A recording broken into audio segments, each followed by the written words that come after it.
The Arena, one of the most memorable episodes of the second season of He-Man and the Masters of the Universe, penned by this guy, storyboard artist Warren Greenwood. Those storyboard artists, Greenwood, Ford, Lamb, they certainly knew how to write, right? In this noteworthy episode, we watch Eternia engage in one of the most impactful on-screen battles as the citizens of Eternia defend the royal palace from Skeletor, General Tataran, and his seemingly never-ending army of goblins from the land of Myr. We also get to see He-Man and Skeletor battle, and it's delightful. So, He-Man, it's just you and me. It's not too late to call this off, Skeletor.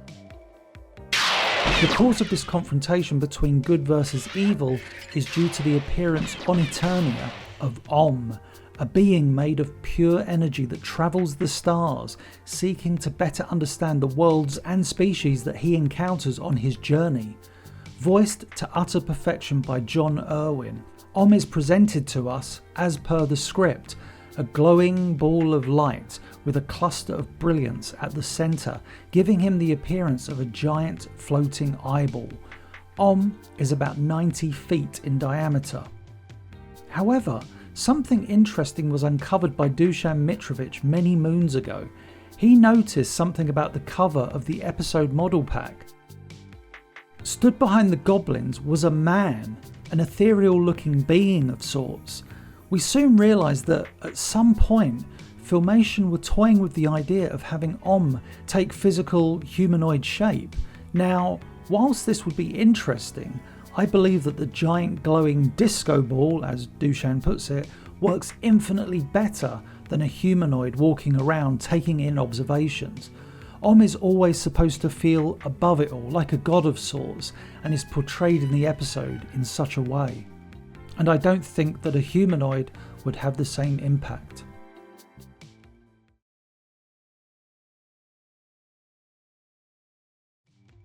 Since late 2001, I have worked on the Masters of the Universe and Princess of Power brands officially, to some capacity, from DVDs to packaging design to bios to Blu-rays. I've worked on quite a bit.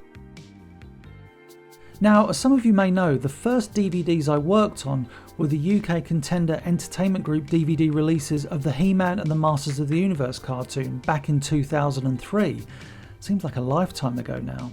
Well, 2 years later I found myself working on the US BCI Eclipse DVD releases of the show and many other cartoons.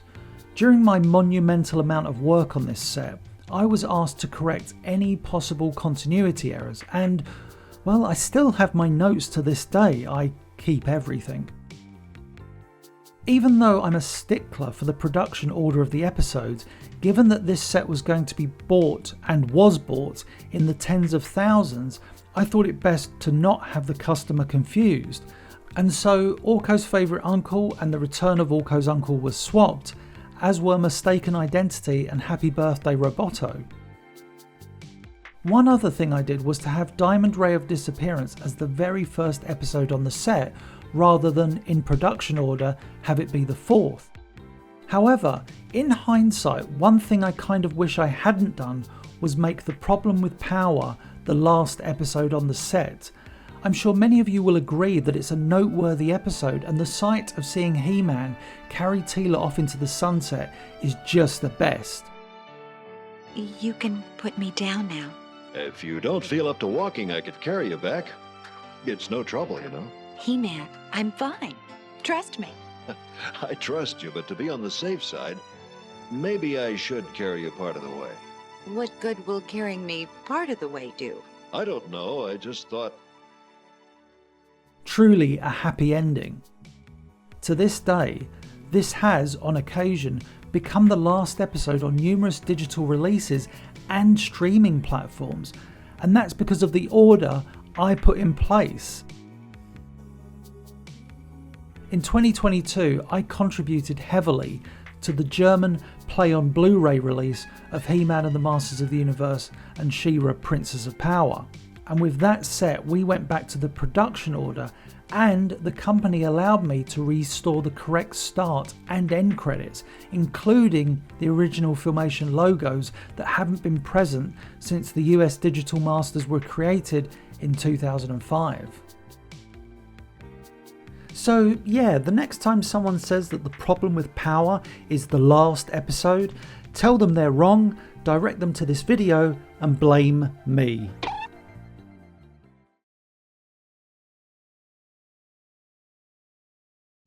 As much as I love the Filmation cartoon, some characters, especially on the evil side of things, weren't exactly given much of a personality to deal with, and even when some were, it was of the bumbling oaf kind of nature. The final 32 episodes of He-Man and the Masters of the Universe, the 1985 batch of episodes, featured sporadic appearances from the newest toys at the time: Mossman, Roboto, Spikor, Cyclone and Too Bad. No Stinkor, but that's a video for another time.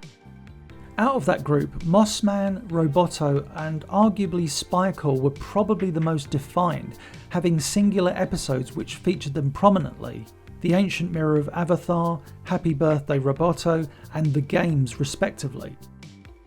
The others, well, they just randomly showed up. And Too Bad, given his fearsome appearance, he wasn't all that memorable.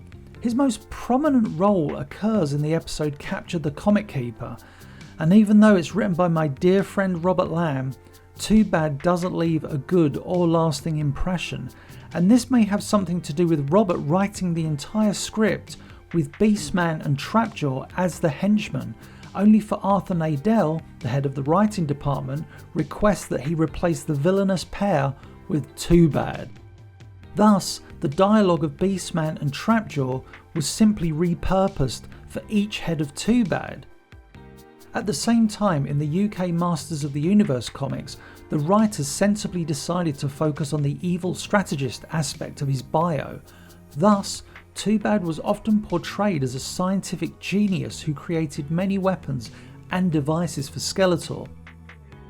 The two heads argued with one another, of course, but usually over the design and purpose of their machinations.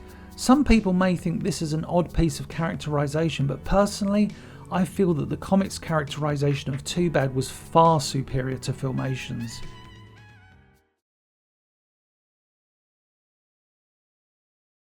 For those that haven't seen the classic Season 2 He-Man and the Masters of the Universe episode Battle Cat, the episode recounts how Prince Adam discovered the young cub Cringer, saved his life, and how, eventually, the cowardly cat would witness the transformation of his dear friend into He-Man, thus prompting the first dramatic appearance of Battle Cat.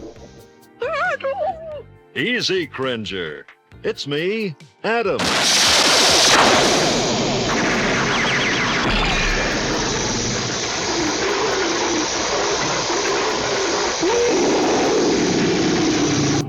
This episode takes place in flashback form, with the episode bookended by Man-at-Arms telling Orko the story of how Battle Cat came to be, even though, in the timeline of Eternia, Orko was already a member of the royal court. Anyway, in the original script, something rather strange happened. The episode ended within the flashback. In the ending we saw, the episode comes out of the flashback, Man-at-Arms finishing the story and Orko kind of having learned a lesson, and we are treated to one of the most heartwarming moments in the series as Prince Adam and Cringer briefly reflect on their friendship and hug. Aww. In the original storyboards by Hal Sutherland, the episode remained in the flashback, with Prince Adam and Cringer talking about the recent turn of events, bringing the episode to a close. These storyboards were illustrated based on the first script approved. By the time Hal's boards were completed, the script was revised with the new ending, and the new dialogue was recorded. Thank goodness.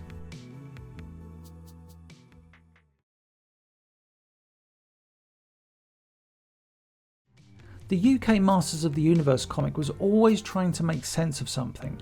Readers would often write in trying to understand why there were differences between the various Masters of the Universe canons they were being exposed to. Filmation, Ladybird books, mini-comics, Golden books, etc. Amusingly, in the UK Transformers comic, they explicitly told their readers to not bother paying much attention to cartoon continuity.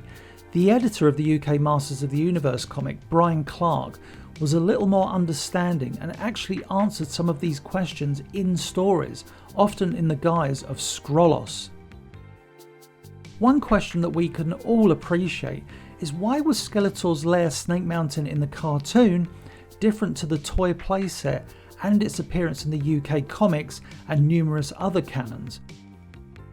Issue 22 of the UK Masters of the Universe comic attempted to solve this mystery. The Secret Files of Skrullos claimed that the first Snake Mountain design, the cartoon one, did not offer enough protection to Skeletor, prompting the Lord of Destruction to build the one that resembled the toy playset. In a funny way, this musing by Brian Clark isn't wrong, as the heroes just used to pop in and out of Snake Mountain whenever they'd please. He-Man! Who let you in? The door was locked! We let ourselves in, and you need a new door. I'll always prefer visually Filmation's take on Snake Mountain, but I do love this idea of Skeletor having to rebuild Snake Mountain. The UK comic also addressed why there were two different versions of the Fright Zone, but that's a video for another time.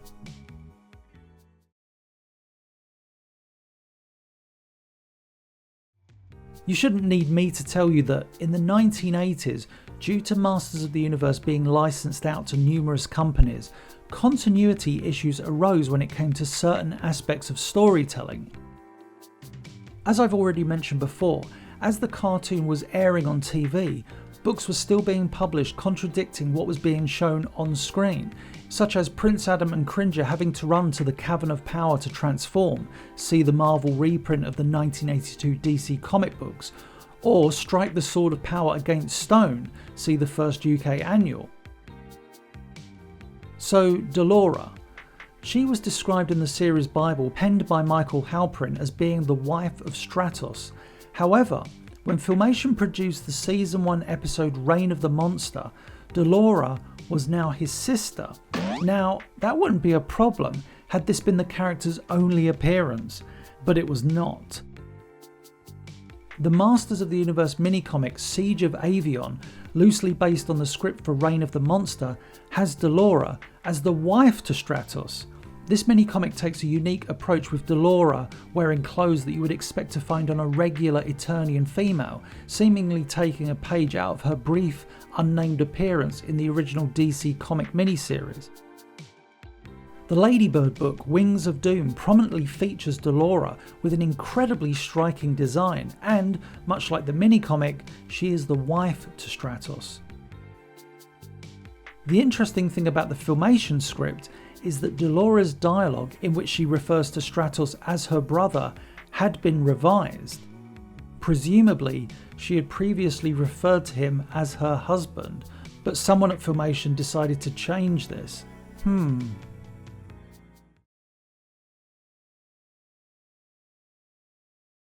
The Season 1 She-Ra Princess of Power episode He Ain't Heavy is a very memorable one. It's not one of the best crossovers, but seeing She-Ra and her friends infiltrate the Fright Zone in order to save He-Man and reclaim the Moon Mirror is a very fun plot. The Moon Mirror, I hear you ask? Yes, it's the MacGuffin of the episode, belonging to Etherian wizard Catalyst, who has the precious artifact stolen from him by Shadow Weaver in the opening minutes of the episode.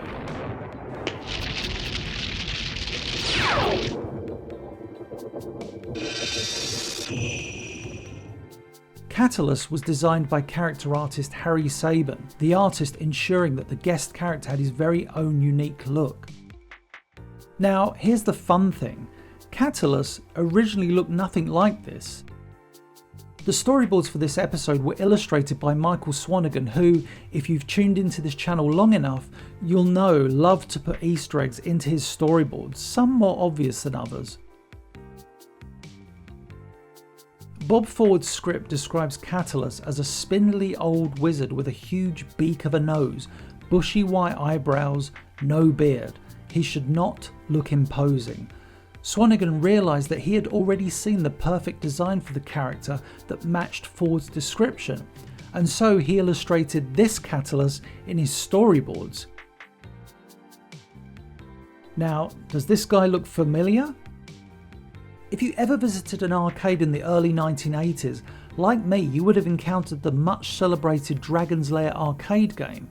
Well, Mordroc was the villain from the sequel to Dragon's Lair, titled Time Warp. Yes, Michael Swanigan, who had procured a model sheet of Mordroc, was hoping that Filmation would use the design, maybe with a slight revision or two, in the episode He Ain't Heavy. Filmation, sensibly and for probable legal reasons, ventured as far away as possible from Mordroc's design as they could. There's one amusing caveat I should mention. Dragon's Lair 2 saw many a delay in production and was not released until 1990. Had Filmation actually used Michael Swanigan's suggested design, Mordroc would have appeared in the She-Ra series 5 years before Dragon's Lair 2.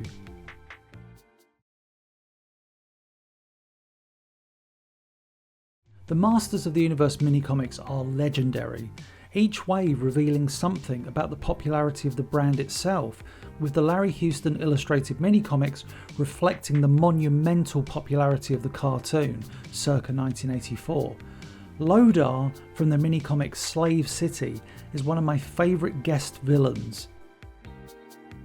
As a kid, I so badly wanted an action figure of this purple armoured clad, purple skinned warrior. His design simply leapt from the page. Also, as you will recall, he was a rather fearsome foe, possessing not only evil magic, but also proving himself to be highly proficient in hand-to-hand combat. I mean, who doesn't love these panels?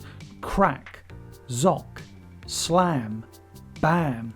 Also, crack, bam, sock, blam, brack, boom, whack, oof, grunt, poke. Wait, poke? Oof, zot, kablam, pack.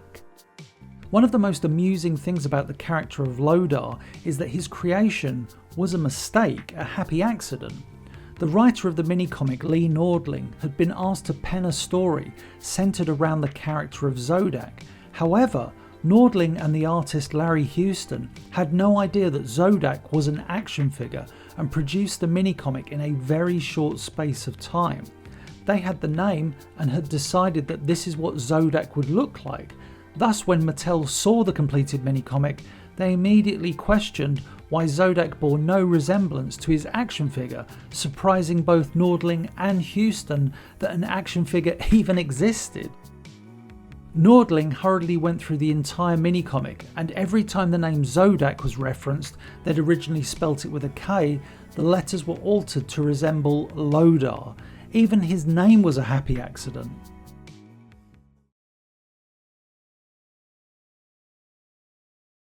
The Season 2 He-Man and the Masters of the Universe episode To Save Skeletor features the monstrous Shigora's arrival on Eternia, the powerful entity overthrowing Castle Grayskull, prompting the heroes and the villains to team up.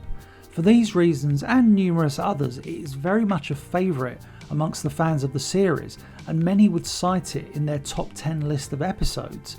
Act 1 features very much the calm before the storm, with Whiplash arriving at the Royal Palace, seeking the aid of his enemies.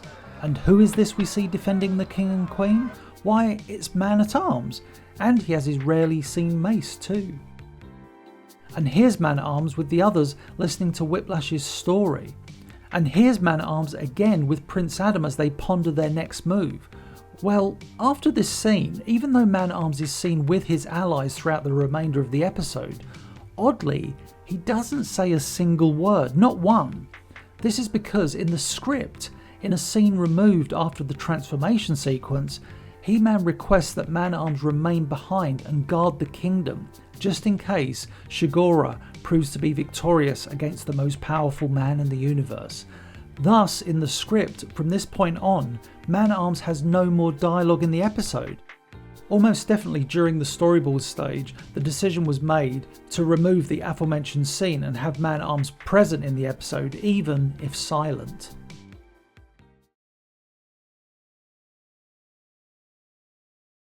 Sometimes background cast members in the He-Man and She-Ra shows would be very straightforward in design, often based on stock crowd designs. I think it's fair to say that we lost count of how many times Malek's character design from Wizard of Stone Mountain reappeared in a crowd shot. To Save the Creatures is one of the less impressive episodes of Season 2 of He-Man and the Masters of the Universe. In fact, you could actually say it's one of the worst episodes of Season 2 and the series. There are, however, a few saving graces in the episode, one of which is the plethora of new characters. Aside from Ricky, Ricky's father, and we'll talk about him another time, and Maddock, and we'll talk about him another time too, we also have many new, very random though prominent characters show up within the grounds of the Royal Palace. My guess is, due to this episode taking place on King Randor's birthday, the director wanted to show the palace a tad more populated. Most memorably, these two guys appear in a scene, but look at them, they're so visually striking that you would think they'd be used more prominently or have dialogue or have an episode revolve around them. Then we have this group of characters minding their own business, having a drink. All very interesting designs. Now these two, described in the script as King Randor's assistants, are kind of new, but there's a catch. The design for the man in blue was used as a generic warrior that served Rhaego in the Season 1 episode It's Not My Fault, and the other fellow, well, he was supposed to show up in the episode Trouble's Middle Name alongside the other two men that guarded the Temple of the Sun, but did not. So yeah, a terrible episode, but one full of interesting visuals. And now the challenge goes out to you all. In the comments section, name these characters. Go!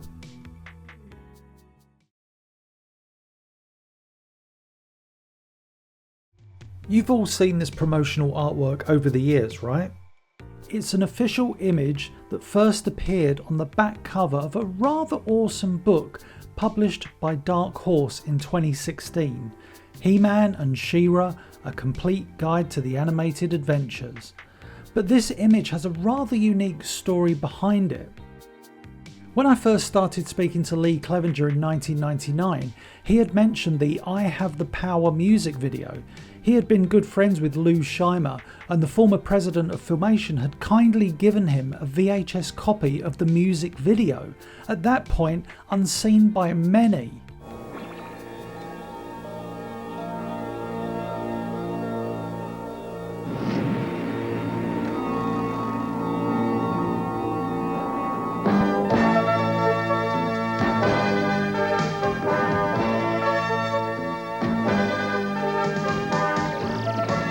Lou had also sold some pieces of artwork from the music video.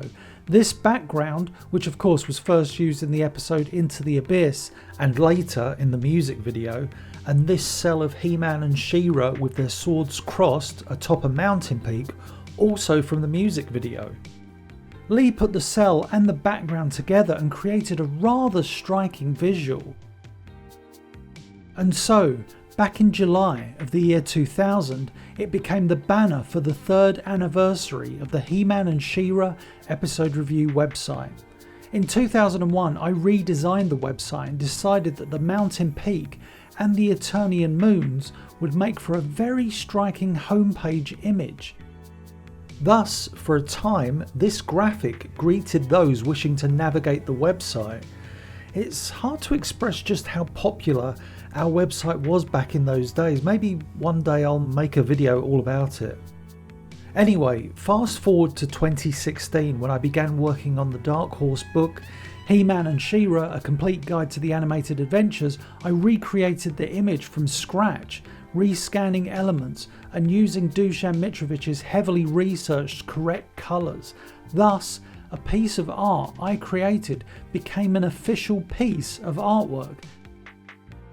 Actually, it wouldn't be the first time or the last. Here's my old He-Man.org graphic from 2002, used to promote the UK DVD release in 2003.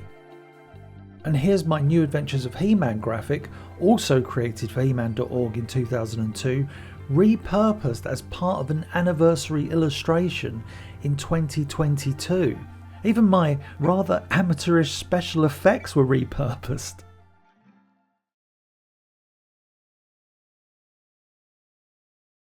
I've worked on a lot of digital media releases of He-Man and She-Ra over the last 20 years, and depending on the type of release, some digital releases require far more work than others. Now, in the earliest days of DVD, chapter selection was actually considered a bonus feature, and it's easy to understand why. I, and I'm sure many of you do too, still recall rewinding and fast forwarding my VHS tapes to find a specific episode or scene. It was a bit of a pain. So when DVDs gave the ability for the viewer to be able to jump around a series or film, it was kind of a blessing. Anyway, as I mentioned, some digital releases required far more work, with the clients wanting the episodes themselves to have chapter points. Not only that, but on occasion they would also want titles for those very same chapter points. Now, this was quite common in the early 2000s, and as a DVD content creator, it was always a lot of fun. For example, on a Marx Brothers DVD I worked on, I had the chapter titles based on He-Man and She-Ra episode titles. The titles were in context and related to the scenes themselves, and the ones I used were vague enough that no one would ever really clock it. When it came to the She-Ra DVDs, I asked Alex Hawkey, quite possibly the biggest expert when it comes to the She-Ra cartoon, to aid in the naming of the chapters. For the She-Ra Princess of Power episode Assault on the Hive, for some reason I decided to name the chapter points after song titles by the Rolling Stones. And I must stress, the chapter titles aren't random and do actually relate to the contents of the episode. And so, with that in mind, we have Gimme Shelter, relating to the premise of the episode with Sweet Bee seeking help from She-Ra and the eventual relocating of her people. The Last Time, relating to the final time we would see the characters from Filmation's He-Man and the Masters of the Universe. And It's All Over Now, relating again to this being the last appearance of Filmation's He-Man and Skeletor. A little bit of fun, I think you'll agree.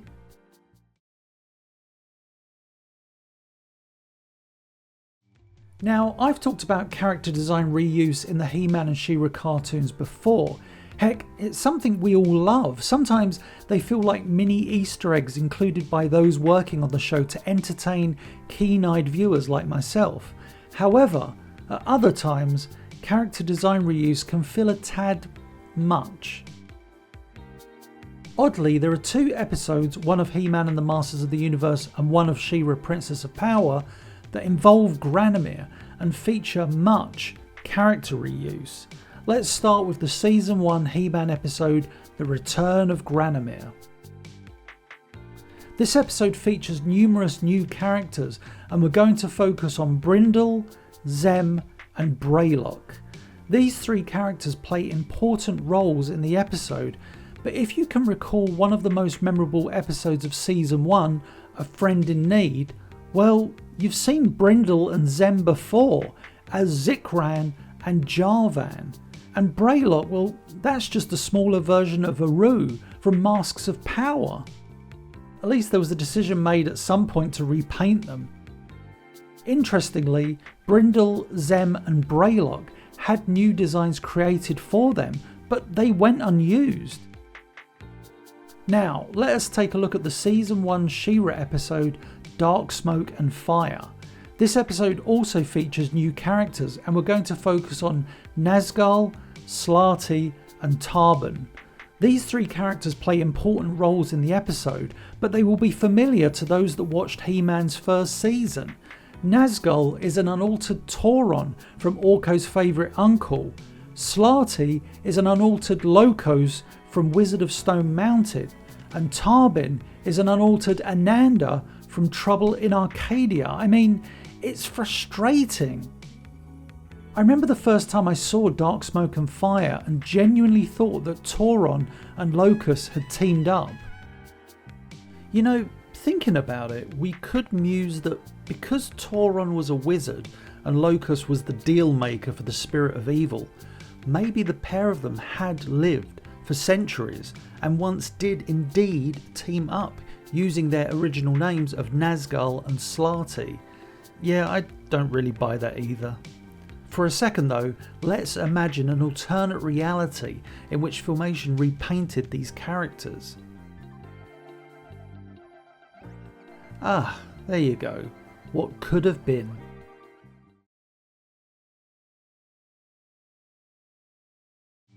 The Masters of the Universe books published by Ladybird kind of fell into their own little brief continuity, somewhere between the earliest origins of He-Man to taking great influence from the humongous popularity of the cartoon, much like the mini-comics that came with the action figures. The Ladybird book Castle Grayskull Under Attack features some interesting little characters that work for Man-at-Arms called Nurlins.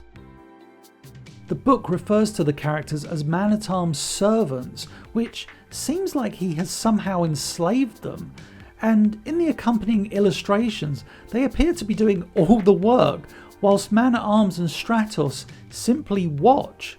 They are all diminutive in height, maybe 4 foot, possess green skin and have little beards. Maybe he cloned them? In one illustration by the always awesome artist Robin Davies, we see them attaching a device to the Wind Raider. And look at Stratos, not even bothering to help the poor overworked little green men. And seriously, here's the text from the book. All that night, the following day, and well into the next evening, the Nurlins laboured under the guidance of Man-at-Arms. From bronze they fashioned a great, cup-shaped mirror, polished to a dazzling brilliance to catch every ray of sunlight. They quarried masses of quartz from the mountain which would filter the sun's rays and extract every last particle of energy. And from deep in the underground caves of Eternia, the Nurlins brought dazzling pieces of crystal to form the lenses which would direct the power of the sun onto its target. After days of work, the Nurlins were allowed to eat. Okay, so I added that last bit, but still, even though I am not comfortable with Man-at-Arms having servants, this image showcases an extremely cool looking ship. It never appeared in any other Ladybird book, and this would be the only time it was ever shown. Also worth noting in this image is the little robot, just there. But yeah, in the Ladybird Masters of the Universe books, the Nurlins were a thing.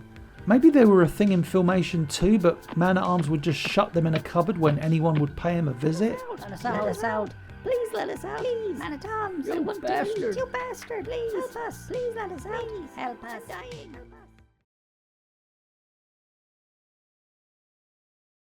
Throughout his time working on numerous episodes of He-Man and the Masters of the Universe and She-Ra, Princess of Power, storyboard artist Don Manuel, like all storyboard artists, would adhere to Filmation's stock system when illustrating his boards.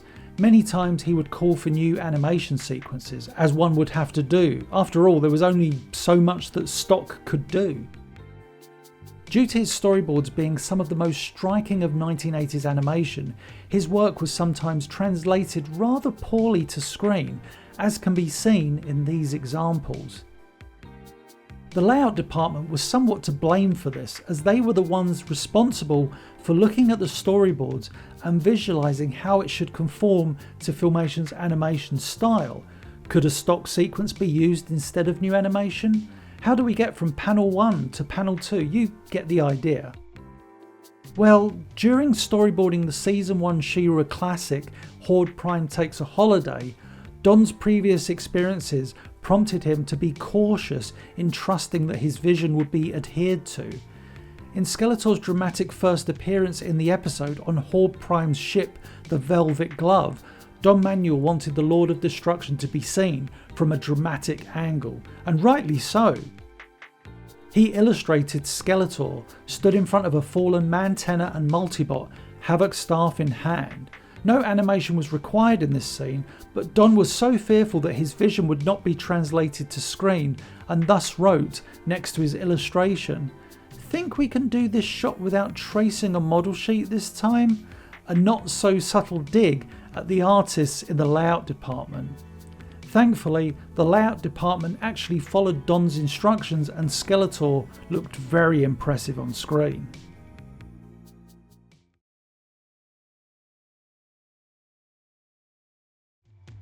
If I was to be honest, one of the things I've never been too keen on is the height of Ram Man in the He-Man and the Masters of the Universe cartoon.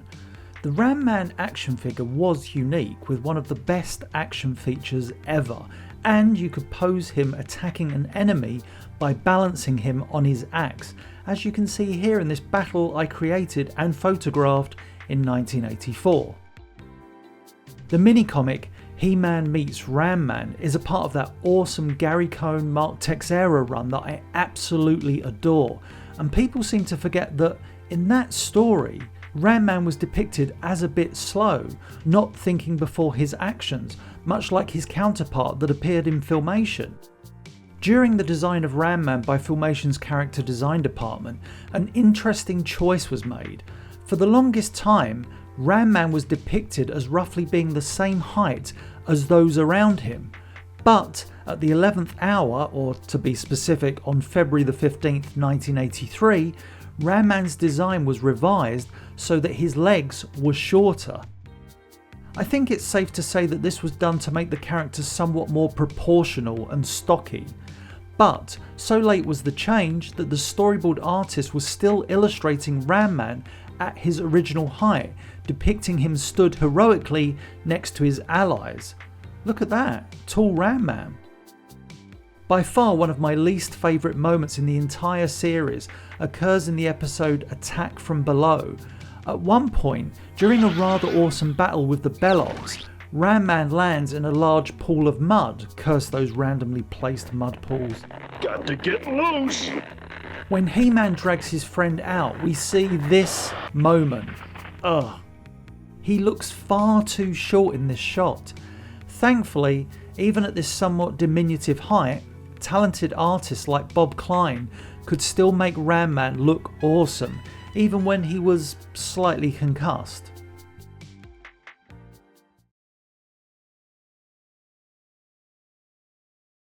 Here's a very odd one for you. During the height of popularity of the He-Man and the Masters of the Universe cartoon, over here in the UK, the video collection released 3 VHS volumes, each featuring 2 episodes.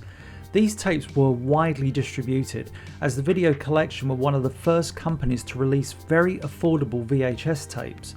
The interesting thing about these releases is that they featured Season 2 episodes that, in some cases, would not air in the UK for another 3 years. Heck, Season 1 of He-Man was still slowly airing on UK TV screens when the tapes were actually released. But it's hard to stress how popular these videos were. They were sold everywhere. Every kid growing up in the 80s almost definitely remembered the video collection introduction with Mr. T. The name is Mr. T. First name is Mr. Middle name is that period. Last name is T. Listen and listen good. I'm talking to you. Anyway, one of the episodes released was The Toy Maker.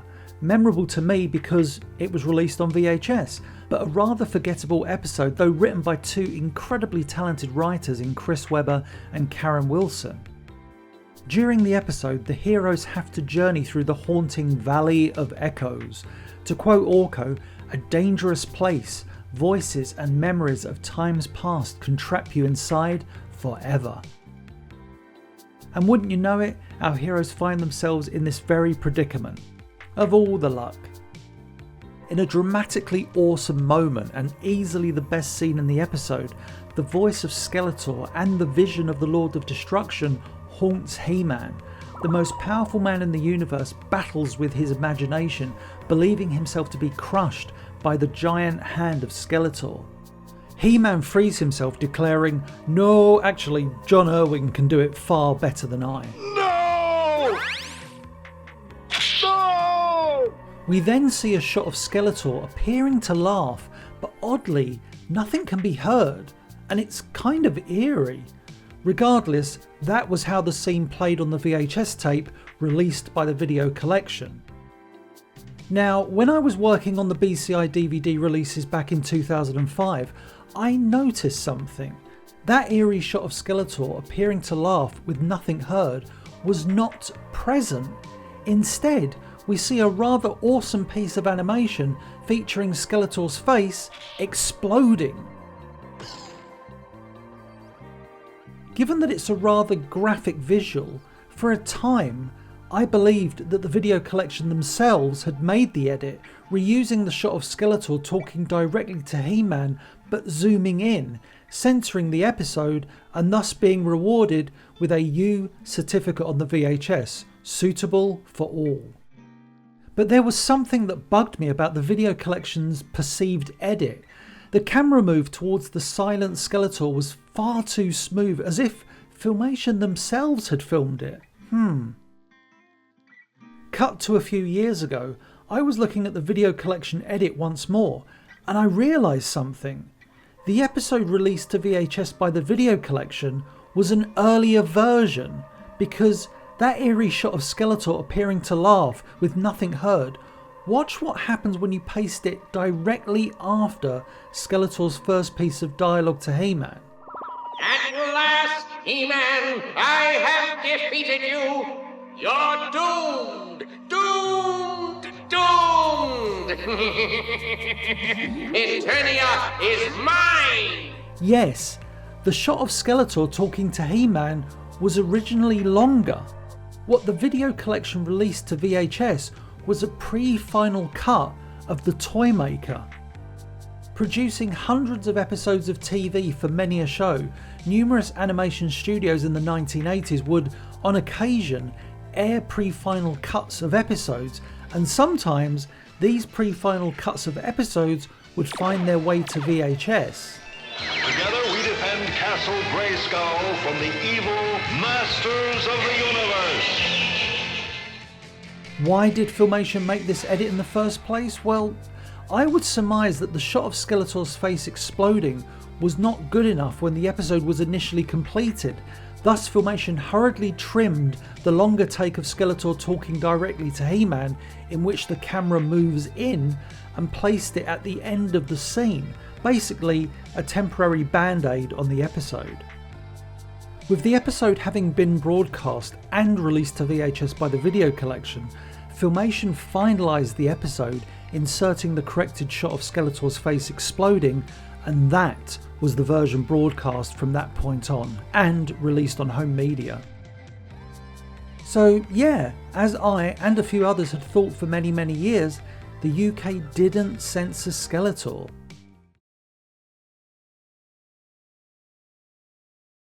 Manny Faces is a Masters of the Universe character surrounded in mystery. Yes, we all know that he was once an actor that, in most canons, was cursed by Skeletor, but the character often proved to be somewhat problematic for the writers to utilise.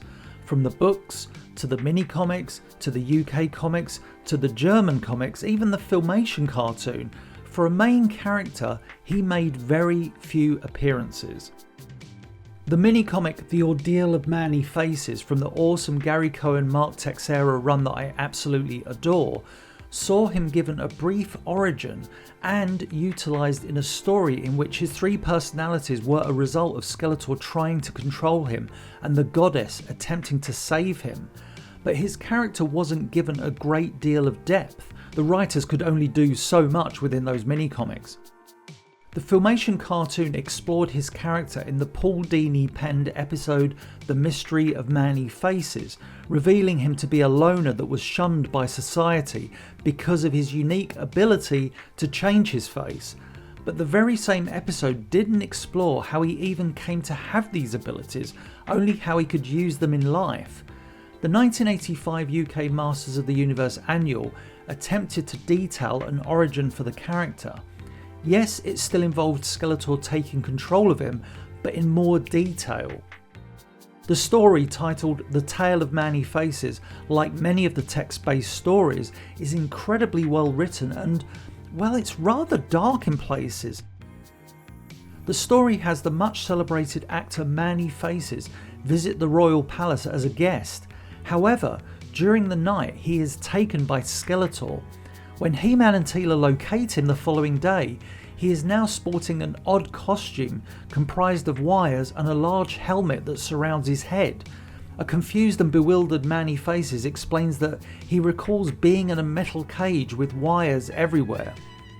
As the heroes head back to the royal palace and Man-E-Faces attacks He-Man and Teela with his monster face revealed, the most powerful man in the universe is reminded of similar grim stories he has heard, stories in which people go missing, recalling only metal cages, wires and a skeleton, reappearing with split personalities, with He-Man adding grimly that these people would often die, worn out by the sudden personality changes taking place. I think you'll agree that's pretty dark. The story concludes not with our heroes defeating Skeletor, but with an exhausted Man-E-Faces and his friends saddened at the events that have taken place.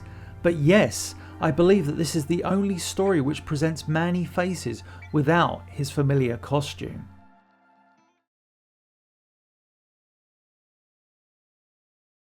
As a kid, oddly, I was never really into the vehicles that accompanied the action figures of the Masters of the Universe toy line. Yes, of course I had some, the Wind Raider, Stridor, Road Ripper, Roton, but I was more focused on those wonderful 5.5-inch muscle-bound action figures. One vehicle I always did like the look of was the Attak Trak. Admittedly, I often forget even to this day that it was motorised, but just the design looked very striking. I've mentioned before that I didn't see the episode Evil Seed until I got my first VHS episode tape trade from America in early 1996. Thus, you can imagine my surprise when I was watching the episode only for Man-at-Arms to refer to the small Trak, and seconds later see the moustached Master of Weapons racing across Eternia in a vehicle that resembled the toy version of the Attak Trak. Whilst I love the big, bulky Filmation Attak Trak that can transport many people at a time across Eternia, I genuinely love seeing the toy accurate one pop up in the Filmation cartoon, and honestly, I would love to have seen it pop up more. The decision to reverse the colours is an odd one, and we could muse that the colours were influenced by the prototype Attak Trak, as seen in this photo from the collection of the Power and the Honor Foundation. But the final toy had already been on toy shelves long before this episode was produced. Probably, for the sake of uniformity, the small Trak was coloured to resemble Filmation's bulky Attak Trak. One very interesting thing not seen in the episode is that Filmation designed the small Trak so that it could be housed within the bigger Attak Trak. In this piece of artwork by the late great Fred Carrillo, we see that the model sheet for the vehicle shows how the small Trak could emerge when required. And now, using Dusan Mitrovic's painstakingly researched Filmation colour chart, I will attempt to use said colours to make a toy-accurate coloured small Trak. Interesting.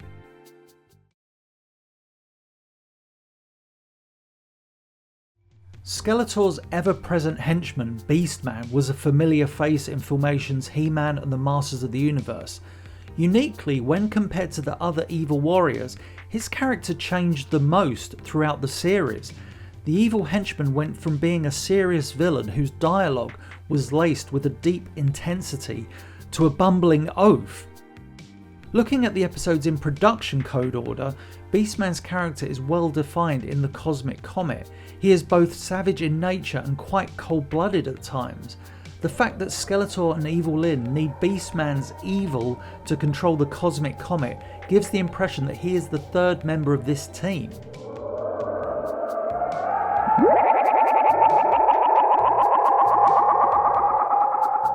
Also, John Irwin voices Beastman with a standard tempo as opposed to the slow, marauding voice that we would come to associate with the character. When do we begin our cosmic assault on Eternia? First, we must deal with that fool wizard Zagraz. Zagraz? What can he do? Hey, you two, I've got a present for you. He is also a trusted member of the Evil Warriors in the episode The Shaping Staff, when he rather brilliantly masquerades as King Randor. Both The Dragon Invasion and Colossal Awakes depict a Beastman that seems both savage in nature and ready to betray Skeletor as soon as the opportunity presents itself. Numerous times in the latter episode, Beastman questions Skeletor's plan, goading him into losing his cool. Well, did you take care of He-Man, Beastie? I'm afraid, Skeletor, that He-Man is smarter than we thought. What? The episode Prince Adam No More, More Than Most, manages to define Beastman's personality and his relationship with Skeletor. We see his savage nature shine throughout the story, his cunning ability and cleverness enabling him to capture King Randor and formulate the terms of his release.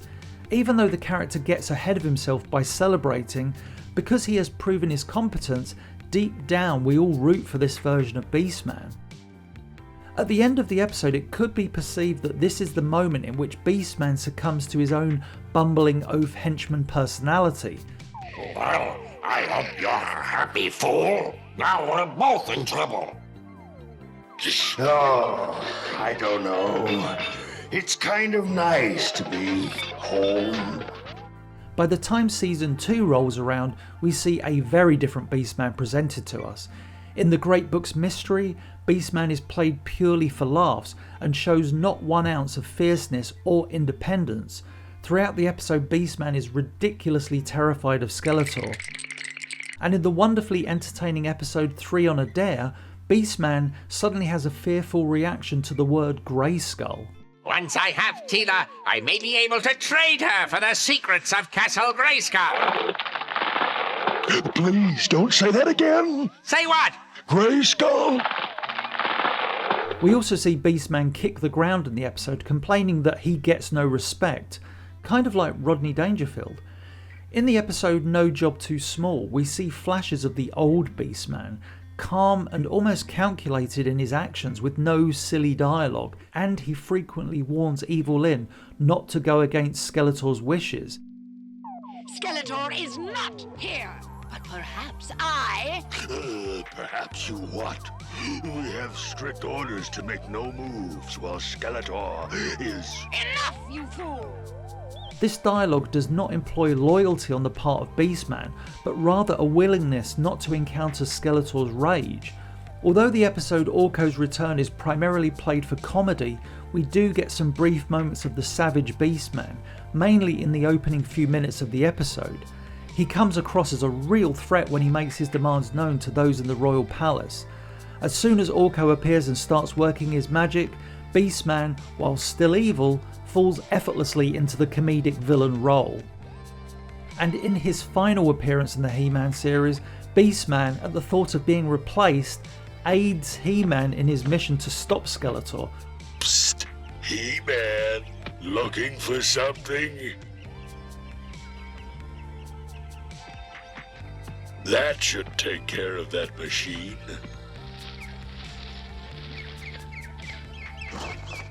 Once and for all proving that the savage henchman was a thing of the past.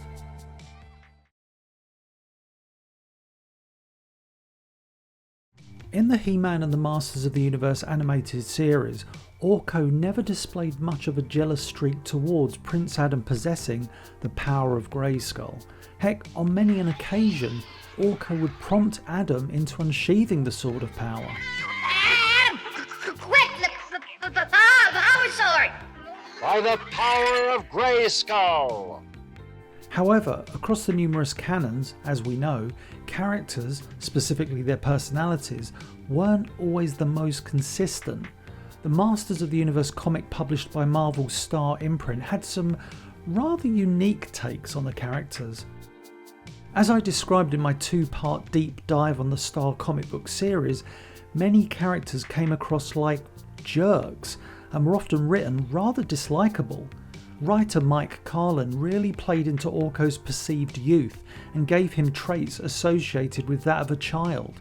Thus, infamously, in issue 3, we saw Orko openly mock Prince Adam's use of the Sword of Power, pretty much saying that without it he'd be just another Eternian. Adam simply tells Orko to hush rather than engage in a conversation about the responsibility of wielding such power. And so when Adam is captured by ZODAC and imprisoned in the slime pit, Orko and Cringer head off to save the Prince of Eternia. At one point during the finale, Orko has a choice to make: hand Adam the Sword of Power, enabling him to become He-Man, or take the power for himself. And in that moment we are treated, maybe treat is the wrong word, to a rather unique illustration by artist Ron Wilson of Orko with He-Man's body. As I said, unique.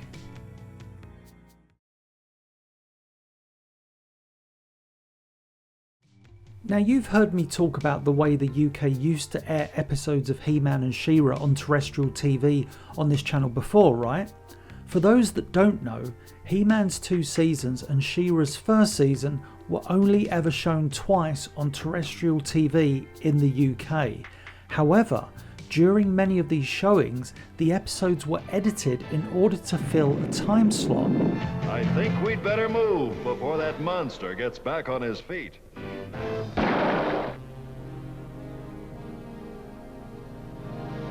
A strange story, Montork. And yes, that previous scene contained an edit which I'm sure you noticed. In total, 1 minute and 4 seconds was edited out of that part of the broadcast.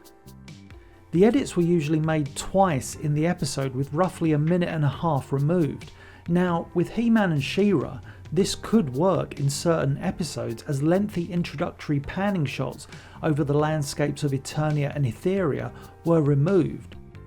Sometimes, however, rather noteworthy scenes from an episode were edited out, such as this scene from the episode Game Plan showing Teela's capture, resulting in we UK viewers scratching our heads. Many of us would not see the episodes in full until gaining satellite TV and cable, or in my case, until I began VHS tape trading in early 1996. That said, there was one episode that, believe it or not, was actually made better with one of these scenes removed. The He-Man and the Masters of the Universe Season 1 episode A Beastly Sideshow features a carnival arrive at the Royal Palace. The Wagon Master in charge of the savage creatures seems somewhat familiar to us. A few minutes into the episode, we see an exchange between the Wagon Master and Skeletor, the Wagon Master revealing himself to be Beastman. The two villains have a conversation about their plan, and the episode continues. Cringer is subsequently lured into a trap by the alluring Pretty Kitty, at which point the Wagon Master removes his mask, revealing himself as Beastman. Here's the thing, in the UK, when the episode aired, the scene of Beastman as the Wagon Master and Skeletor conversing was removed. Thus, Beastman's reveal to Cringer was far more impactful and dramatic because, as an audience, we had not yet had the surprise spoiled for us. Welcome to the carnival. It's Beastman. So yeah, a UK edit actually benefited the drama of an episode.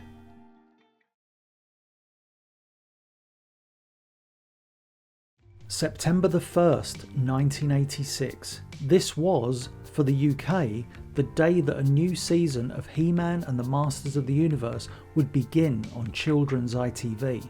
I should remind you all that over here in the UK, the series was shown once a week and in batches. This meant that sometimes we would have to wait months for a new batch of episodes to air. In short, children's ITV ran new episodes of He-Man from September of 1983 until March of 1988. As I've mentioned before, He-Man and She-Ra were huge draws for children's ITV, often bringing in huge viewing figures, peaking at around 7 million. Thus, it should come as no surprise that the shows were heavily promoted, especially in the weeks leading up to their return to TV. And so we come back to September the 1st, 1986. I was aware, as millions of other children were, that a new series of He-Man was about to begin. I distinctly recall being very excited and preparing my VHS for this, the first new episode of the series. Journey to Stone City, written by J. Michael Straczynski, began. However, about 5 minutes into the broadcast, something went wrong at ITV and the episode suddenly faded to black, replaced with the children's ITV logo, clearly indicating some technical difficulties. A very British man then made an announcement. Well, we do apologise for this breakdown. We're doing everything possible to rectify the fault, and we'll return you to the programme as soon as we possibly can. However, because I was 9 years old, I was very upset and foolishly decided to switch channels, despondent at having my favourite show ruined. Even more frustrating for me was that I had to wait roughly 3 years until the episode was shown as a rerun in order to see it in its entirety. I should stress that this kind of occurrence on children's ITV was incredibly rare.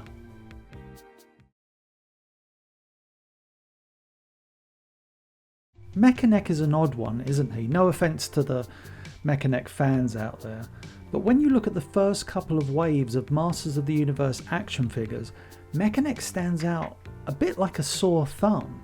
The character was one of the earliest design contributions by Roger Sweet to the toy line, originally given the rather simple moniker of Spy-Man, which, given the names of the earlier characters, worked rather perfectly. The name and the design were presented to Filmation at an early stage, alongside Bug Off, Chopper and Lizardman. More about them in other videos.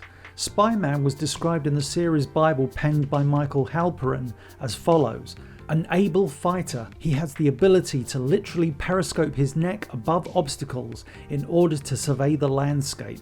This trait comes in handy when he's with He-Man and they have to know the enemy's location. Spy-Man was, of course, revised by Mattel into the character we would come to know as Mekaneck, and wouldn't make his appearance in the animated series until the show's second season. However, his appearance could have been very different, at least where his colours were concerned.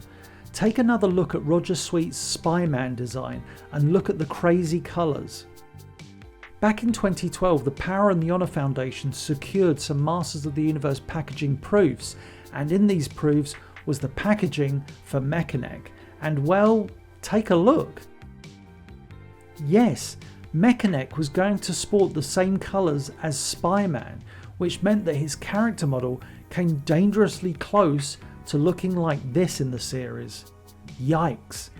Thankfully, Mattel continued to revise the colours, and whilst still an odd looking fellow, the red and blue and lack of yellow and green worked far better.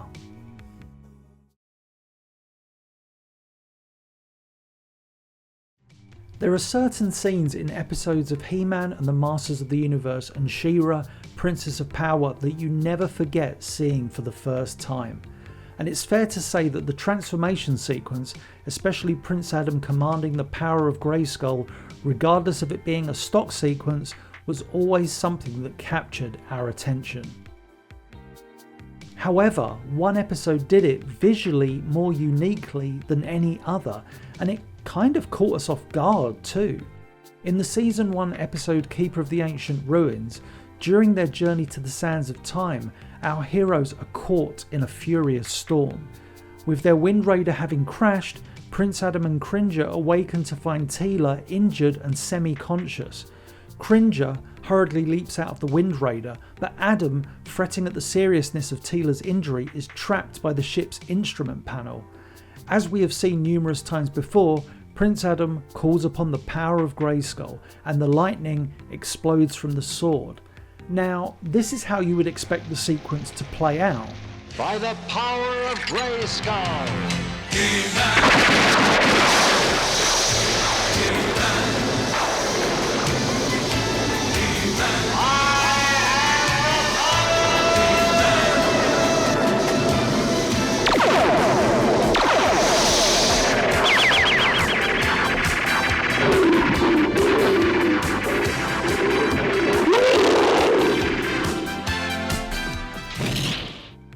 But the transformation in this episode doesn't rely on the actual stock footage and plays around with the visuals, resulting in something wonderfully unique. With Prince Adam having called upon the power of Grayskull, we see a shot of Cringer observing as He-Man declares that yes, he has the power. The shadows on Cringer and the cavern walls are beautifully rendered. We then cut back to He-Man, but instead of stock footage, we see He-Man in that all too familiar pose, still inside the Wind Raider, point the sword of power towards the cowardly cat. The camera does not pan with the sword on this occasion, and we hear the blast of power fired from the blade. Another interesting occurrence sees Cringer go from his previous pose to his more familiar one of him recoiling in fear as the power of Grayskull strikes him. Transformed into Battle Cat, the effects are gone and the ferocious tiger begins roaring, but not to a crescendo as we cut to He-Man freeing himself. What I've always loved about this transformation is that it seems the most real. Writers on He-Man and She-Ra over the last few decades stated to me that the transformation only took a few seconds, with no one seeing the image of Castle Grayskull or the storm clouds that race past He-Man when he lowers the sword of power. All of that is for our benefit, for show. Therefore, I believe that this episode, Keeper of the Ancient Ruins, shows the viewer what the transformation would look like if you were stood nearby. A few seconds of thunder and lightning with no abundance of effects. By the power of Grayskull!